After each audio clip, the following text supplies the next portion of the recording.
स्वागत है आपका। वक्त हो चला है प्राइम टाइम एक्सक्लूसिव का। मैं हूं आपके साथ आशा झा और आज आपको हम दिखाते हैं सिंगूर का संग्राम और 26 का दरअसल क्या है पैगाम। बंगाल में चुनावी शोर चरम पर है। आज इसे और धार देने प्रधानमंत्री नरेंद्र मोदी बंगाल पहुंचे और बंगाल में उस धरती से हुंकार भरी जहां आंदोलन के ज्वार ने ममता बनर्जी को बंगाल की सत्ता तक पहुंचाया। सिंगूर, प्रधानमंत्री के सिंगूर पहुंचने का एक ही मकसद है, ममता बनर्जी को विकास के मुद्दे पर घेरना। इससे पहले गृह मंत्री अमित शाह ने भी कोलकाता में दीदी के कार्यकाल में विकास को मुद्दा बनाते हुए कहा था कि देश का मजदूर जब 100 रुपए कमाता है तो बंगाल का मात्र 73 रुपए। बीजेपी घुसपैठिया के साथ साथ विकास के मुद्दे पर जोर दे रही है, लेकिन बंगाल में तृणमूल कांग्रेस के लिए खुद ममता बनर्जी सबसे बड़ा चुनावी अस्त्र है। और बीजेपी की दिक्कत यह है कि ममता बनर्जी पर हमला मतलब सीधा नुकसान। पूर्व के चुनाव इसका उदाहरण रहे हैं। तो सवाल यह है कि क्या ये स्ट्रैटेजी शिफ्ट बीजेपी को फायदा पहुंचाएगा और क्या सिंगूर से ही एक बार फिर बदलेगा बंगाल का भविष्य। देखिए।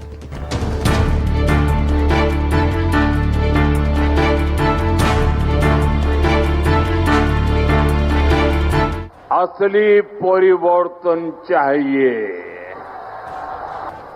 अब पश्चिम बंगाल भी टीएमसी के महाजंगल राज को विदा करने के लिए तैयार है।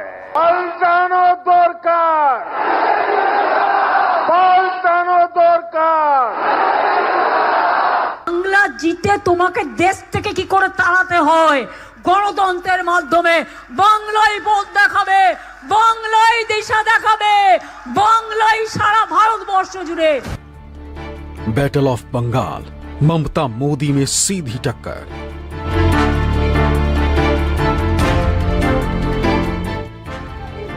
साल 2008 में बंगाल के जिस सिंगूर की धरती से अपना कारोबार समेटने पर रतन टाटा ने गुड एम और बैड एम की बात कही थी। हालांकि तब उसका मतलब क्या था कोई नहीं जानता, लेकिन आज बीजेपी ने उसी गुड एम और बैड एम की राजनीति को बंगाल में शुरू करके सियासत को गरमा दिया। 20 साल पहले सिंगूर से ही ममता बनर्जी ने पश्चिम बंगाल में वामपंथी सत्ता को चुनौती दी थी। उसी सिंगूर में पीएम मोदी ने रैली करके ममता बनर्जी पर हमला बोला और पश्चिम बंगाल में चुनाव के लिए बड़ा मैसेज देने की कोशिश की। यहाँ की टीएमसी सरकार केंद्र सरकार की योजनाओं को आप तक ठीक से पहुंचने ही नहीं देती। अरे भाई, अगर इनको मोदी से परेशानी है ये तो मैं समझ सकता हूं, इनको बीजेपी से दुश्मनी है ये भी समझ में आता है, लेकिन टीएमसी तो बंगाल के लोगों से अपनी दुश्मनी निकाल रही है। पीएम मोदी भी जानते हैं कि पश्चिम बंगाल में ममता से जीत पाना आसान नहीं। 2024 के लोकसभा चुनाव में ममता की ताकत बीजेपी देख चुकी है। इसलिए पीएम मोदी ने सिंगूर में विकास के लिए बदलाव का नारा दिया और ये बताने की कोशिश की है कि जिस धरती पर कभी उद्योगों को रोका गया था वहीं से विकास की नई शुरुआत होगी। देश में जो भी सरकारें विकास को रोकती हैं, हर किसी को लगातार सजा मिलती रही है। बंगाल में उद्योग तभी लगेंगे, निवेश तभी आएगा जब यहां कानून व्यवस्था बेहतर होगी। लेकिन बंगाल में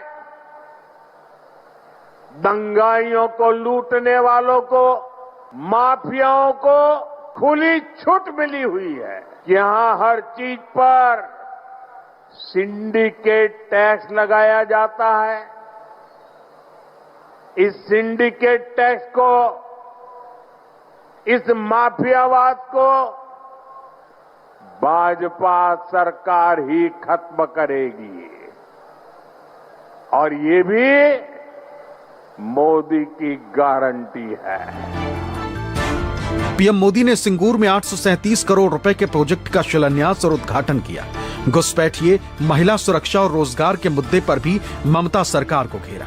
बीजेपी को उम्मीद है कि इन मुद्दों को हथियार बनाकर विधानसभा चुनाव में ममता को टक्कर दे सकती है। प्रधानमंत्री नरेंद्र मोदी आज सिंगूर में जहां पे टाटा नैनो प्रोजेक्ट लगने वाला था वहीं से सभा को देखे संबोधित किए हैं।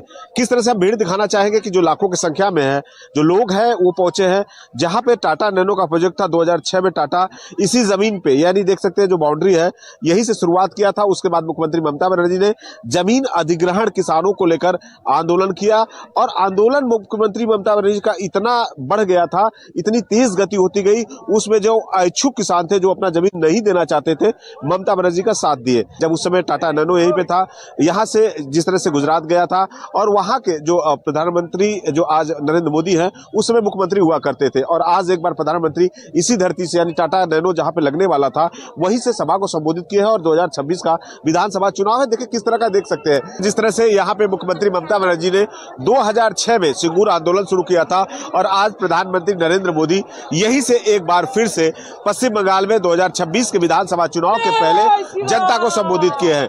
यानी भ्रष्टाचार का मुद्दा उन्होंने उठाया, महिलाओं की सुरक्षा की बात की, युवाओं के रोजगार के लिए प्रधानमंत्री ने यही से लोगों को संदेश दिया। देखिए लाखों की संख्या में लोग यहाँ पूरे पश्चिम बंगाल से पहुंचे थे और किस तरह से प्रधानमंत्री के भाषण को लेकर लोगों में एक तरह से जोश और उत्साह था।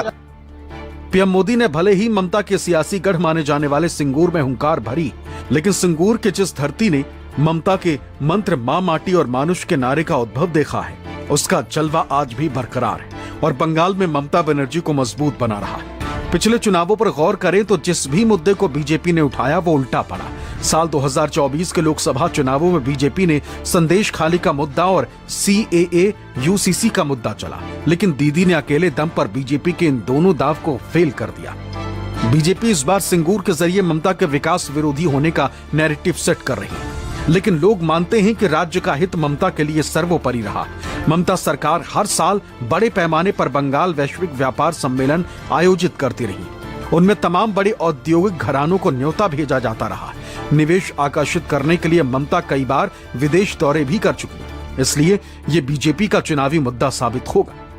इतना जरूर है कि बंगाल में पिछले विधानसभा के चुनाव में बीजेपी ने 200 पार का नारा दिया था, लेकिन वो शतक भी नहीं लगा पाई। और इस बार भी ममता ने साफ कर दिया है कि बंगाल देश से भी बीजेपी को बाहर का रास्ता दिखाएगा। इस बार कितना होगा? आज के नाकी बोलेছেন दुशासन बाबूदा দুই চোখে, এক চোখে দুর্যোধন আর এক চোখে দুঃশাসন। বলেছেন 2/3 পাবো। এখন আর বলতে পারছে না इस बार 200 পার। এবার বলতে হবে এবার তুমি দেশ থেকে বার। বাংলা জিতে তোমাকে দেশ থেকে কি করে তাড়াতে হয়, গণতন্ত্রের মাধ্যমে বাংলাই পথ দেখাবে, বাংলাই দিশা দেখাবে, বাংলাই সারা ভারতবর্ষ জুড়ে। बीजेपी ने मनरेगा का नाम बदलकर भी ममता के हाथ मजबूत मुद्दा दे दिया है।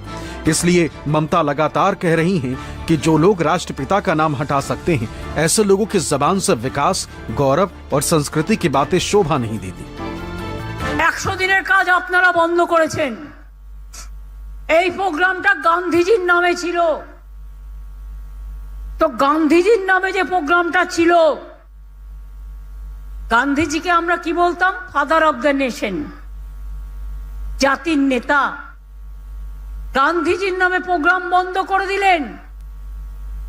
কি বললেন? হবে না, রাম নাম। আমি তো শুনেছি হিন্দুস্তানিরা যখন কোনো ডেড বডি নিয়ে যায়, ছোটবেলা থেকে আমি দেখেছি, তারা আমরা যেমন বলি বলো হরি হরি বল, ওরা বলে রাম নাম সত্য হ্যায়। গান্ধীজির নাম তুলে দিলেন। শুনুন, আপনারা বর্জন করলেন আর আমরা সেদিনই গ্রহণ করলাম। গান্ধীজির নামে এখন থেকে 100 দিনের কাজ, কর্মশ্রীটা হয়ে যাবে মহাত্মাশ্রী। কর্মশ্রীতে দিচ্ছিলাম 50 দিনের কাজ, এখন থেকে দেবো 100 দিনের কাজ। ममता के इन तेवरों से साफ है कि पश्चिम बंगाल में बीजेपी के राह विधानसभा चुनाव में आसान नहीं रहने वाली, क्योंकि जिस सिंगूर से बीजेपी ने ममता के खिलाफ विकास का नारा दिया है, बंगाल में ममता के पास उसका तोड़ पहले ही मौजूद है, जिसके दम पर वो 15 साल से सत्ता में बनी। सिंगूर से मनोज पांडे की रिपोर्ट, न्यूज़ 24।